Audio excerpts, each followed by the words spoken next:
Oi pessoal, tudo bem com vocês? Vamos para mais uma aula de história?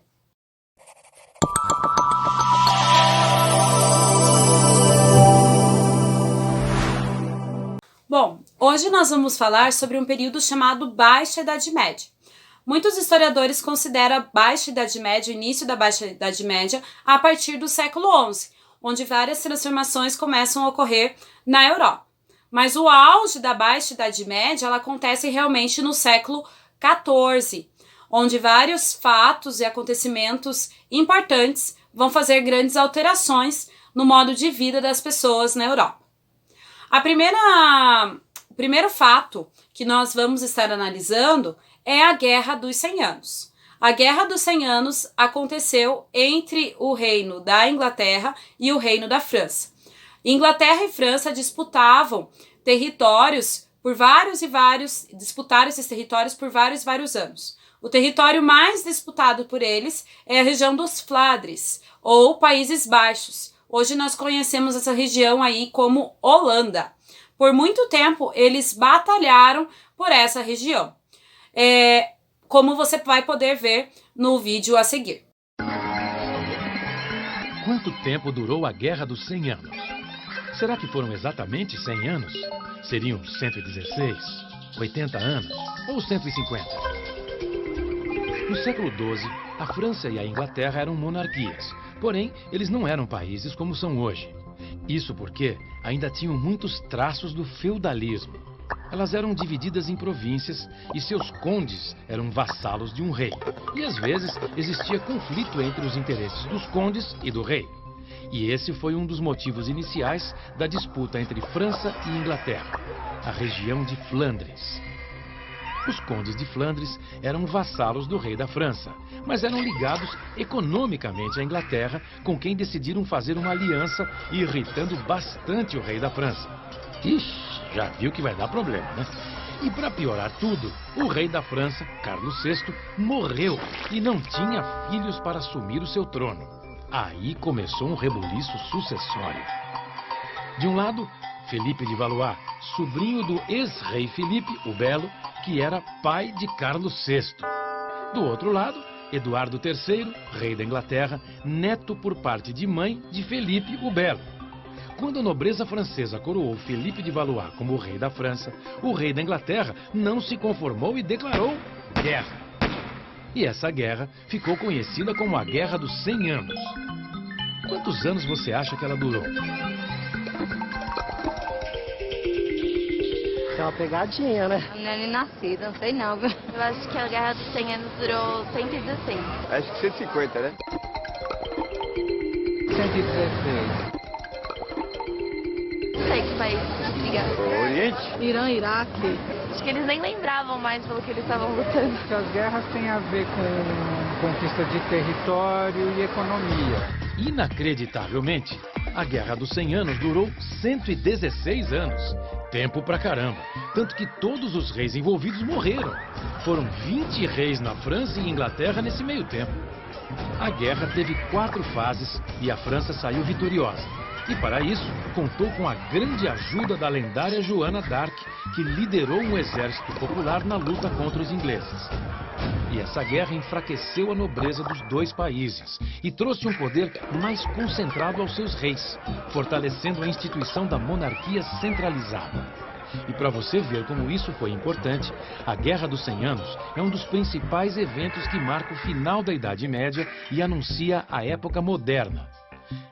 Guerrinha comprida e importante essa, hein? A personagem principal da Guerra dos 100 Anos é conhecida como Joana d'Arc. Provavelmente você já deve ter ouvido falar alguma coisa a respeito sobre ela. Joana d'Arc, ela era de uma família camponesa e na sua adolescência, segundo a sua própria biografia, ela teria recebido revelações divinas que ela deveria ajudar o rei da França a combater os ingleses. Já aos 16 para 17 anos, ela resolveu ir até o rei da França e revelar todas essas visões que ela tinha desde a adolescência. Como a França estava perdendo muitas batalhas, e isso é um mistério para todos os historiadores, o rei teria ouvido o que a Joana d'Arc teria para dizer e aceitado essas visões e deixado ela até mesmo participar de batalhas, e alguns acreditam que ela tenha até mesmo liderado o exército francês. Em muitas batalhas que ela esteve presente, a França saiu vitoriosa e por isso ela ficou muito conhecida. Os ingleses achavam que ela era uma bruxa e acusavam ela de heresia.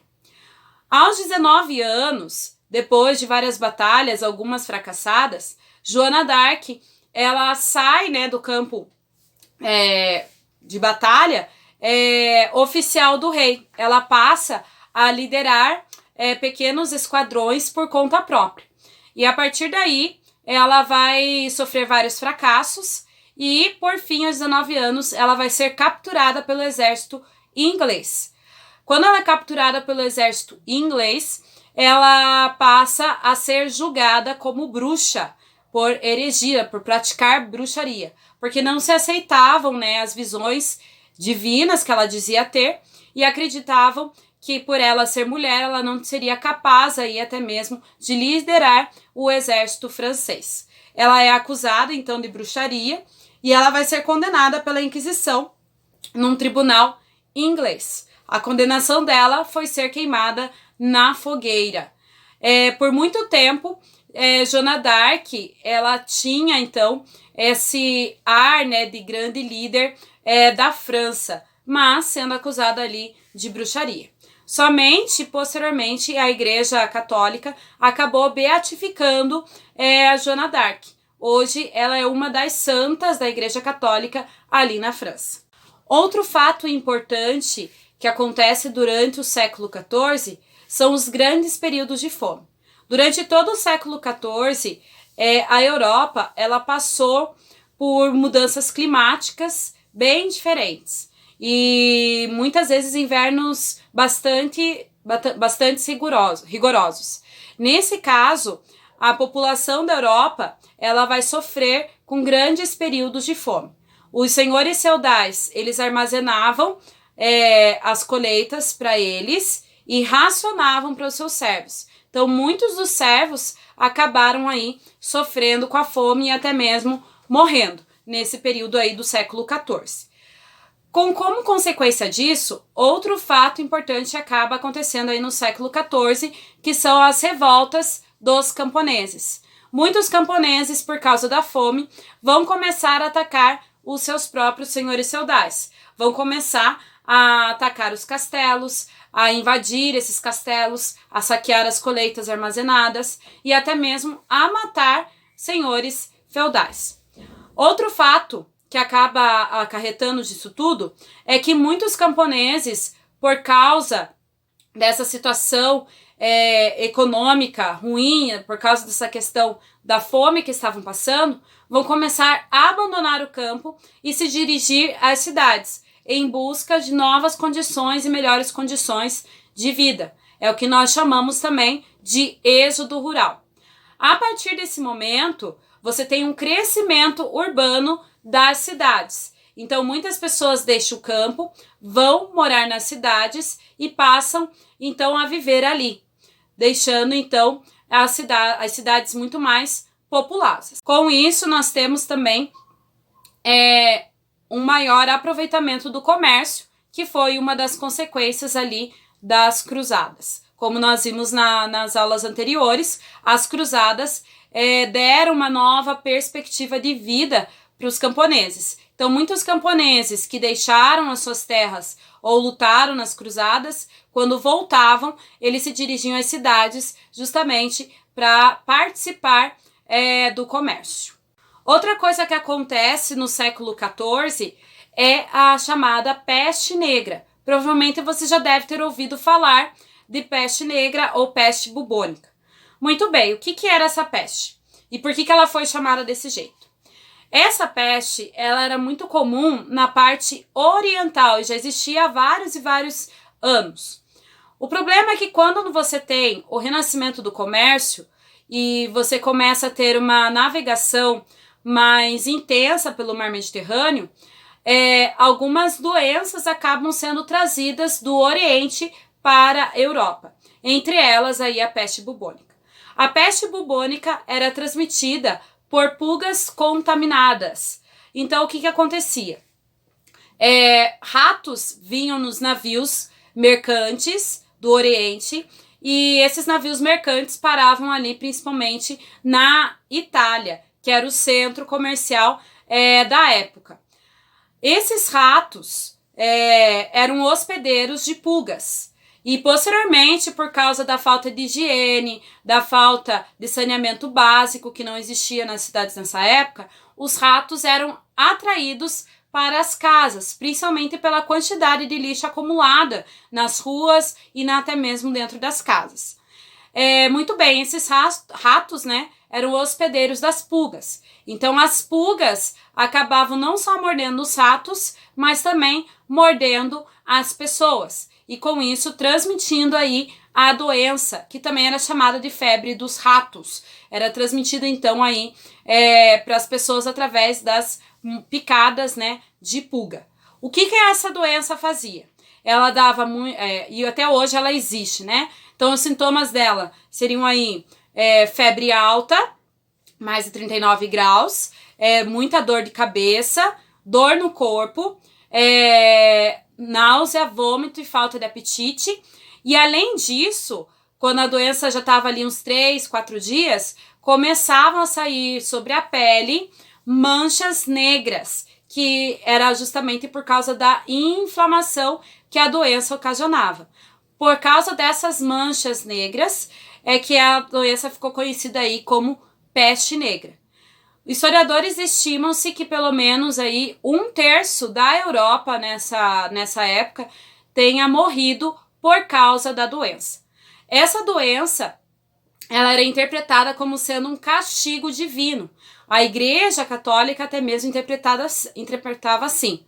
Por isso, muitos judeus foram perseguidos, porque eles culpavam os judeus que não tinham aceitado realmente a Cristo, não tinham aceitado o catolicismo, de serem os culpados por essa doença, por serem os culpados de Deus estar castigando a terra. Então, muitos judeus acabaram sendo aí perseguidos nessa época. As pessoas acreditavam que essa doença ela era transmitida através do ar. Então, se você frequentasse o mesmo quarto que uma pessoa contaminada, você poderia aí ficar doente. Mas, na realidade, a doença era transmitida pelas picadas de pulga.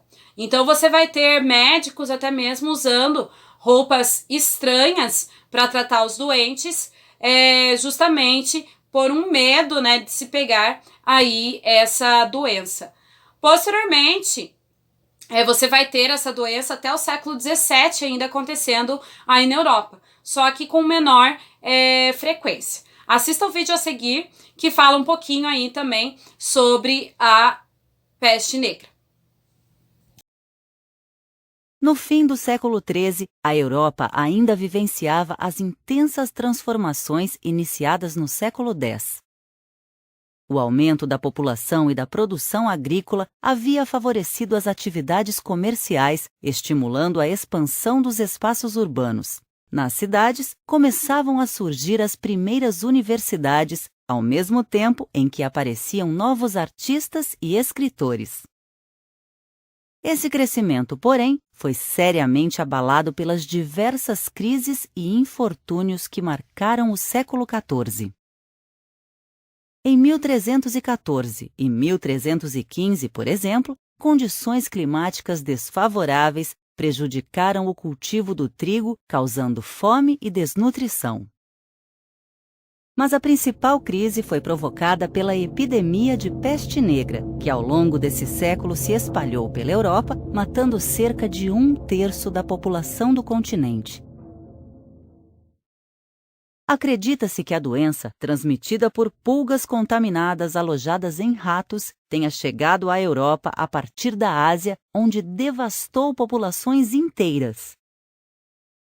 A porta de entrada do continente europeu provavelmente foi a cidade de Constantinopla, um dos principais entrepostos comerciais do período. Depois dos primeiros sinais de contaminação, Morria-se, geralmente, em menos de uma semana, com o corpo tomado por dores, febres e manchas negras. Muitas pessoas achavam que podiam contrair a peste negra pelo ar ou pelo contato com os infectados. E assim vários doentes acabavam abandonados, sem cuidados, enquanto os mortos se acumulavam pelos espaços. Na tentativa de proteger as populações locais, diversas cidades fecharam suas portas, enquanto muitos se isolaram no campo, deixando os lugares atingidos pela doença quase vazios. Em uma sociedade marcada pela fé, as catástrofes eram interpretadas como castigo divino. As doenças, consideradas punições aos pecadores, deveriam ser purgadas por meio de rezas, promessas e autoflagelos. Grande parte da população também buscava culpados, e o furor recaía sobre os tradicionais excluídos do mundo medieval, como os judeus e os leprosos. Devastadora por anos, a epidemia começou a perder força a partir de 1352, mas manteve-se presente no continente até o final do século XIV, ajudando a compor um quadro de intensa crise ao lado da fome, da subnutrição e dos conflitos como a Guerra dos 100 Anos. Nos séculos seguintes, a peste negra voltou a marcar o cenário europeu e mundial diversas vezes, sempre provocando enorme pânico. E assim tornou-se uma espécie de trauma duradouro, um verdadeiro mito, sinônimo de desordem social e fim dos tempos. Hoje, o medo em relação a doenças contagiosas é ainda bastante presente, principalmente devido ao intenso fluxo de pessoas e mercadorias entre os países. As ameaças de pandemias como a gripe A têm mudado drasticamente as rotinas das populações mundiais. Ao mesmo tempo, estimulam o trabalho da comunidade científica na busca por soluções preventivas e por novos métodos de tratamento. Todos esses fatos históricos contribuíram para que o regime de feudalismo, regime político, social e econômico que aconteceu na Europa durante toda a Idade Média, ele tivesse seu fim. A Guerra de 100 Anos, como consequência fortaleceu o poder político dos reis. Você tem a questão da fome, do êxodo rural e até mesmo do comércio, ajudando que as pessoas não ficassem mais presas à terra, mas procurassem também uma nova forma de vida. Como consequência, o feudo ele vai começar a ser desvalorizado. E por último, nós temos aí essa questão da peste negra, que vai ser aí crucial também para o fim da Idade Média. Espero que você tenha entendido a aula de hoje. Se você tiver alguma dúvida, me manda um e-mail que eu respondo para você. Não esqueça de fazer também as atividades listadas abaixo. Beijinho, tchau, tchau!